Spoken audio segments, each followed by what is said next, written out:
Պարոն Փաշինյան, նկատելի է, երբ լրագրողներից մեկը կամ մյուս գործընկերները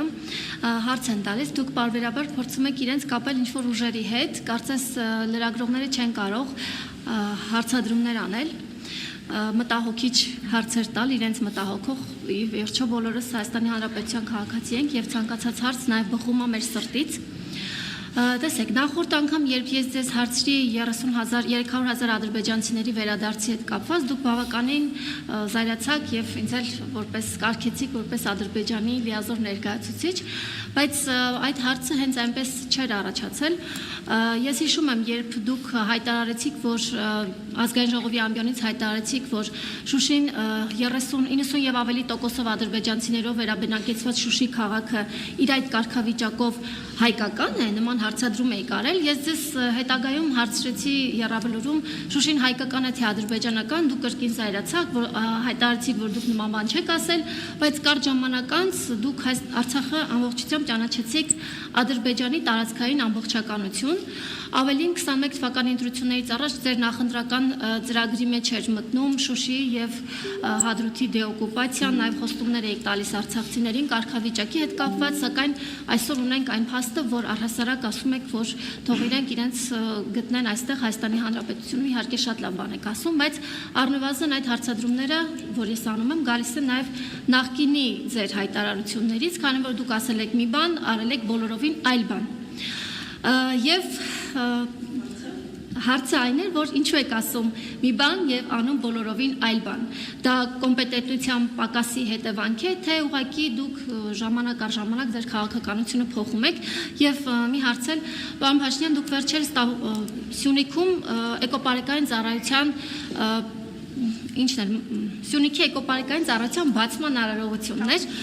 Դուք ինչպես եք առհասարակ այդ կառույցը գնահատում, վերջին տարիներին դուք տեղյակ եք ինչ է կատարվել այդ կառույցի շուրջ, օրինակ Սյունիքի էկոպարեկները թմրանյութ են բերել դեպի Երևան, ինչի հետ կապված նաև քրեական վարույթներ կան հակակոռուպցիոն կոմիտեում, էկոպարեկային ծառայության պետը բռնվել է կեղծ համարանիշերով մեքենա վարելիս եւ զրկվել վարորդական իրավունքից, այս հարցադրումները ինչու եմ անում, քանի որ դուք էթիկայի կանոնագիրք եք մշակել եւ պետական պաշտոնյաներին ըստ էության հարիչ պահվածք չէ դա ու այդպես էլ չդատապարտվեց էկոպարեկային ծառայության պետ Վլադիմիր Կիրակոսյանը, ավելին նա հետագայում ԿՊ-ում ավելի բարձր պաշտոններ ստացավ, շնորհակալ եմ։ Հիմա գիտեք, այդ էլի ուզում եմ ասել, որ տեսեք ասում եք թմրանյութ բերեցին եւ այլն։ Հիմա այստեղ երկու տարբերակ կա, որ դուք դա իմանաք։ Մեկը, որ դուք այդ գործի մեջ եք, երկրորդը, որ իրավապահներն են ձեզ ինֆորմացիա տվել։ Այսինքն ավարտեք ձեր հարցը։ Դե մի րոպե, ավարտեցիք ձեր հարցը։ Ասում եմ, այդ մենք ենք բացահայտում այդ դեպքերը, դուք գալիս եք ասում եմ, ես լուրջ դեմքով կանգնում եք, կողքից տպավորություն, թե դուք կամ որևէ ուրիշ մեկը բացահայտել է այդ դեպքերը,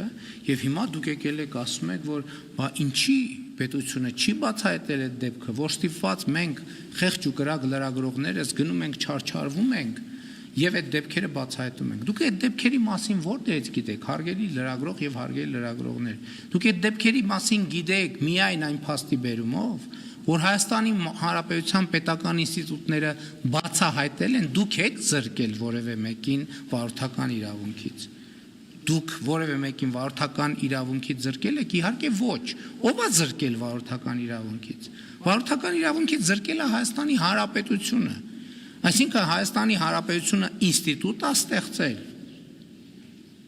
որ այդ բոլոր հարցերով, բոլոր անբարեխիղճ պաշտոնյաներին եւ ոչ պաշտոնյաներին բացահայտի եւ քննություն վարի, նրանք ովքեր մեղավոր են արժանանան պատժի, նրանք ովքեր մեղավոր չեն չարժանանան պատժի եւ մարդը համարվում է անմեղ, միջև նրա նկատմամբ չկա դատավճիռ։ Հիմա դուք որտեղից եք իմանում դա, որտեղից եք իմանում։ Իրավապահ մարմիններից կա ինֆորմացիայի ապօրինի արտահոսք։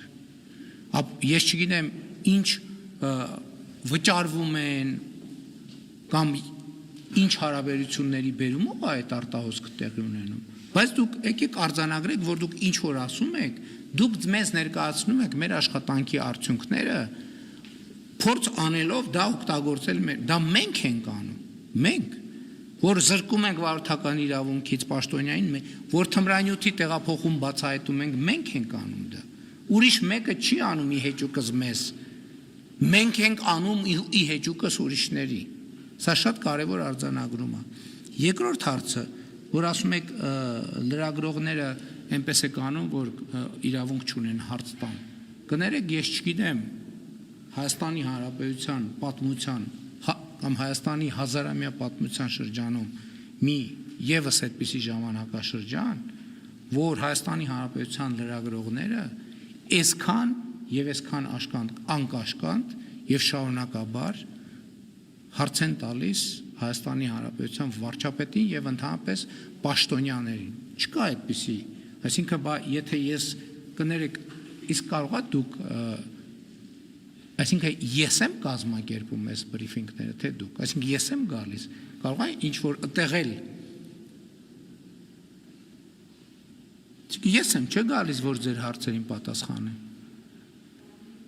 Իսկ եթե ես չեմ ուզում, եթե ես չուզենամ դուք հարց տաք, ես չեմ գա ստեղ, ժողովուրդ ջան։ Եվ որ չգամ ստեղ ոնց եք հարց տալու։ Իսկ չեմ գա եւ հարց չեք տա։ Իսկ ես գալիս եմ եւ որ ձեզ հարց տալու հնարավորություն ստեղծեմ ձեզ համար, բայց դա չի նշանակում, որ ամենայն հարգանքով հնչած բոլոր հարցերը կոռեկտ են, հնչած բոլոր հարցերը գրագետ են, հնչած բոլոր հարցերի մեջբերված բոլոր տեղեկությունները ճիշտ են, չնայած հակառակն էլ չի նշանակում։ Սա չի նշանակում, որ հակառակը նայել կա։ Նույնն էլ կարող ենք ասել իմ պատասխանների մասին, որ երբեմն էմոցիոնալ է ստացվում, երբեմն կարող եմ մի տվյալ սխալ հիշեմ, հետո պարզվի, որ բան չի 36% չէ, այլ 31% է կամ 42 կամ 25, բայց դա սովորական աշխատանք է։ Ինչ վերաբերում է ձեր ասած առաջին հարցին, Ղարաբաղի, Շուշի